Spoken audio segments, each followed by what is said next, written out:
2021 সালে এভাবেই দিনে দুপুরে বাড়ি দখলে নিতে ঢাকা দক্ষিণ সিটি কর্পোরেশনের 14 নম্বর ওয়ার্ড কাউন্সিলর ইলিয়াসুর রহমান বাবুলের উপস্থিতিতে তার 5 খলিফা বাহিনী মারধর করছে বাড়ির মালিককে। ভেতর থেকে চিৎকার করছেন অসহায় পরিবারটির অন্য সদস্যরা। কিছুতেই মন গলেনি বাবুলের। বাড়ির মালিকের 2 চোখ তুলে নিতে বাহিনীকে নির্দেশ দেন তিনি। এর সবই ঘটে পুলিশের চোখের সামনেই। বাবুল কমিশনার মগন আমার চোখের ভিতরে হাত লেগে গেছে, বলে আমাকে যে যেমতে পারছে সমানে পারাইছে, ঘুষাইছে।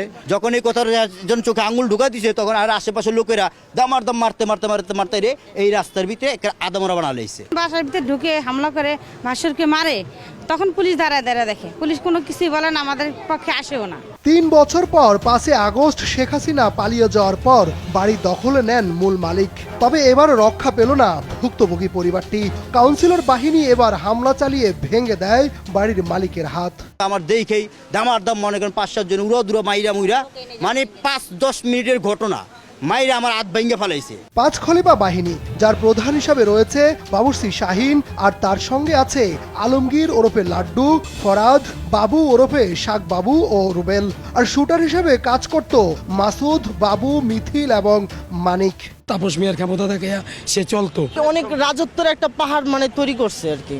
শুধু তাই নয়, ঢাকা দক্ষিণ সিটি কর্পোরেশনের সাবেক মেয়র শেখ ফজলেনুর তাপসের সহযোগিতায় ব্যক্তি মালিকানাধীন জায়গায় সিটি কর্পোরেশনের নামে সাইনবোর্ড লাগিয়ে দখলে নিত কাউন্সিলর বাবুল।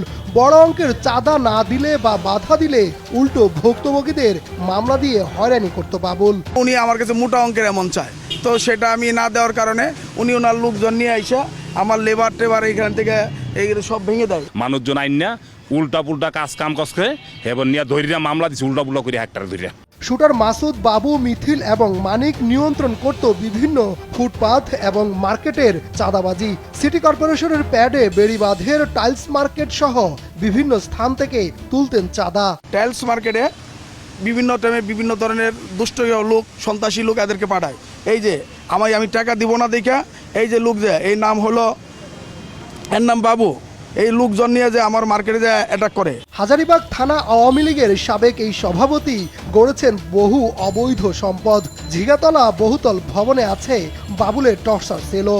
এছাড়াও ধানমন্ডি এবং হাজারীবাগে রয়েছে একাধিক ফ্ল্যাট। নিজের ও পরিবারের জন্য রয়েছে বিলাসবহুল একাধিক গাড়িও। কাউন্সিলর তো সবই খাইছে এই এলাকায়। বাড়ি আছে জিগাতলা, ওখানে মনে করেন পোলাপানি এখান থেকে দৈরা লিয়া যেতাম করে। 2 পা পাইতে পিড়ে পারতলিতে পিড়িয়ে তারপরে 300 বেশি বাজে চালান দিয়েছে। পানি উন্নয়ন বোর্ডের জায়গাও ছাড়েনি বিনা ভোটে নির্বাচিত কাউন্সিলর বাবুল।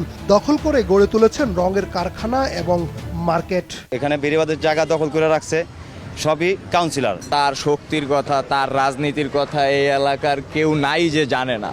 বাবুলের এসব অপকর্ম তদন্ত করে তার বিরুদ্ধে ব্যবস্থা নেবে অন্তর্বর্তী সরকার, এমনটাই প্রত্যাশা এলাকাবাসীর।